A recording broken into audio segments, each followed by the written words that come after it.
Hey everybody, it's Jason Blaha here, and a subscriber asked, as you guys can see, would I do a video on concurrent periodization?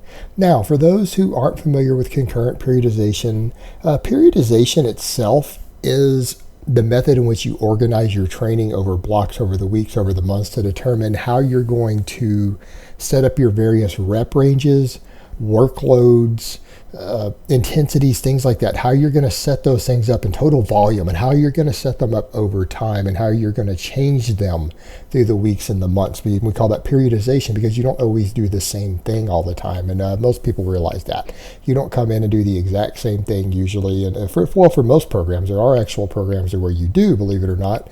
But periodization is for people who want to change things over time and pre-plan it into a way that will force the body to adapt to what you are trying to make it do for any sort of training pattern.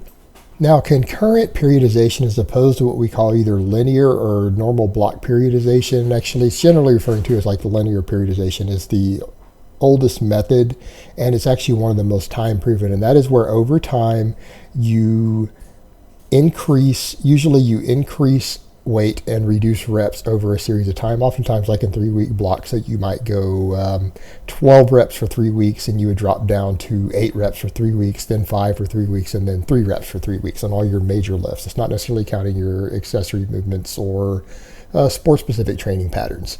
And so something like that would just be like a linear block periodization. And you work over time to train different energy systems to some extent and train different patterns so that you adapt differently and force the body to adapt without it stagnating by, again, forcing change by adjusting the workload. Now, with concurrent periodization, you don't actually do that. You actually mix rep ranges in the same week. And usually with concurrent, you might mix them in the same day, although this is not usually recommended by most experts.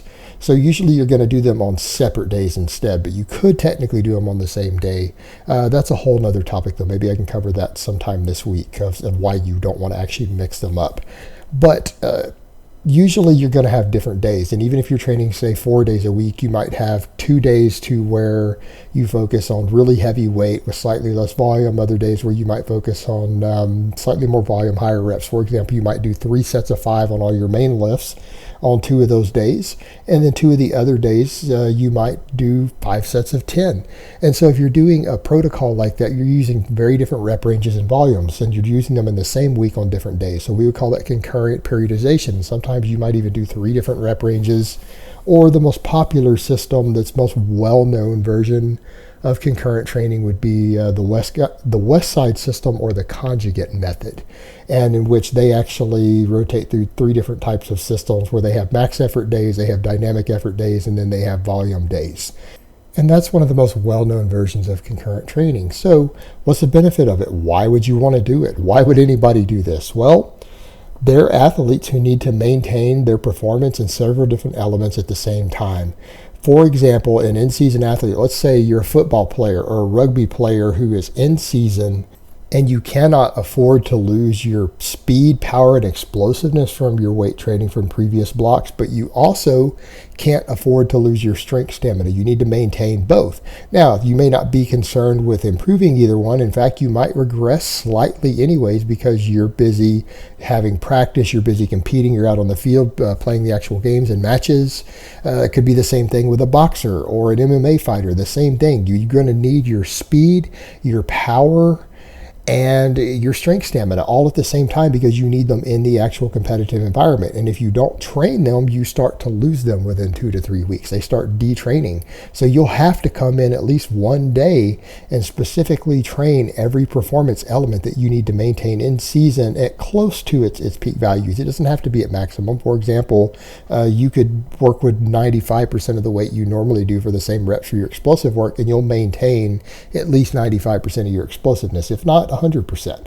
Same thing on the strength stamina. You could back it down slightly from where you normally train when you're progressing on it, and you'll maintain it through your competitive season and through your matches so that you can have more time to recover though, and to adapt to the sport specific stuff for which you're doing with the practice and adapt to all of that and recover from it, you will of course back things down 5 to 10%, but that's just enough to maintain those performance elements. When you're in that environment, an in-season athlete in a competitive season who needs to maintain those elements, concurrent training is king, because it allows you to maintain the majority of any given training element. Whereas with, say, block periodization, what happens is that when you go into new blocks, you detrain some of the performance elements you gained. They always overlap and they will help you improve in the new ones, but you will detrain them over time. For example, with block periodization, if you started with really high reps, by the time you get 6 weeks away from those really high reps, your strength stamina will have decreased dramatically. And the same thing when you get to that peak final 3 weeks to where you're doing triples, you're doing 3 rep sets for maximum power. When you get a few weeks out of those and you're a month or more out, once you go back into the higher volume, higher rep work, your actual peak power is going to reduce because it's going to detrain. You're not training it, but since you're adapting to something new in every 3 week block, you're still going to gain muscle, you're still going to gain strength, you're still going to adapt positively. And by forcing a new adaptation, something is detrained, the idea is that each time you repeat that block later on, you'll do it slightly better than you did in the months or years before. Just a small improvement so that you're always improving, even though the things detrain. When you go back to training them, they'll improve again, hopefully beyond where they were in the past. And it actually works pretty well in that system. But if you're training to actually maintain all those performance elements and you actually need them in the ring or the playing field or the competitive environment, you actually have to train them. You can't go 6 weeks or 7 weeks without training a performance element that you actually need to be competitive. So the block stuff doesn't work. It works great in the off season. And so that's where you see these things broken up for athletes. Oftentimes, a football player will run linear periodization for 12 weeks in the off season, and then when the end season starts and he's practicing, he'll go back over to concurrent periodization like that so that he can maintain the different performance elements that he needs in addition to doing all his practice and actually competing. And so that's why you would change from one to the other. So on to bodybuilding, and let's not use the term bodybuilding, let's just call it hypertrophy, because that's the real reason. That's what most guys are doing who are calling themselves bodybuilders. They're actually just training to get bigger and more proportionate. And well, you get more proportionate by making lagging muscles grow. So basically you're just training to get bigger. That's training for hypertrophy, so there's no need to call it anything else. It's just trying to get gains in the gym, get some size, get some hypertrophy. So does this actually work for that? Yeah, it works just fine for hypertrophy. And a lot of guys have gone over to doing that, but honestly, unless you're using it to maybe push past some type of plateau because you've plateaued a really long time, using another method, you're probably not going to see superior gains over time when compared to just basic linear periodization. In fact, for a lot of guys, they might actually get a little more muscle over time with linear periodization. And the guys you see who really get the most out of concurrent training, who are training purely for size, are the people who've been running some sort of really bad bro split, or they've been running some sort of training that doesn't periodize or plan things properly. And when they've been running programs like that for years and they go over to something like a concurrent periodization, just like if they had gone over to linear periodization, what you actually see happen is they suddenly start making gains again because they're actually just using a better system that plans overload and plans adaptation. And, we can argue all day long back and forth as to which one's going to be better for guys who are trying to gain muscle mass. But honestly, the data I've seen, data suggests it in both directions. And truth be told, the difference is going to be so small that I don't think one is really better than the other, in the sense that, yeah, one might be 1 or 2% better in the end, and it might turn out that it's based upon genetic subset. It might actually turn out with further studies that something like 70% of the population makes 1% more gains on linear as far as muscle size, and 30% might make 1% better gains on the other one on concurrent. But do you know what? Can you really see 1% difference?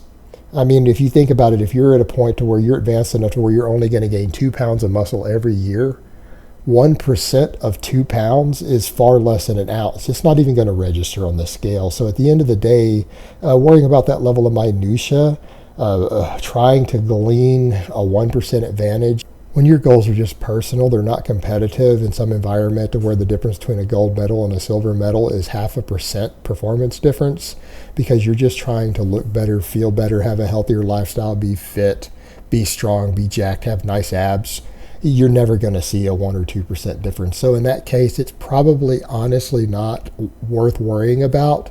I would say do whichever you feel more comfortable with in that environment, and whichever one that you think that you're going to enjoy doing the most long term. And you know what? That could actually change. That's the beauty of it. Since normal athletes actually rotate between the two through the year, there's no reason a recreational lifter couldn't do the exact same thing when they get bored of one, or they feel like they're just stagnating on it. And usually the stagnation on a periodization is not because it's not working physically. It's usually because you're getting bored and tired of it, and you just need something different to keep you motivated and to keep your mind working and focused upon your training, because you're just so damn bored with what you're doing. And if that happens, hey, try the other one. You might enjoy it more. And if you didn't enjoy it more in the past, you might enjoy it more just because of the change. So really, at the end of the day, pick whichever one you feel like doing for the next few months, up to 12 weeks at a time, and just run with it. Give it a try, because either system, if it's planned properly, is going to give you pretty similar amounts of muscle mass. So do whichever one you're going to be most motivated to do and you're going to have the most fun with. Pretty straightforward. All right, guys, but that's really all I have to say on that today. I hope it's been informative, and I will talk to you guys next time.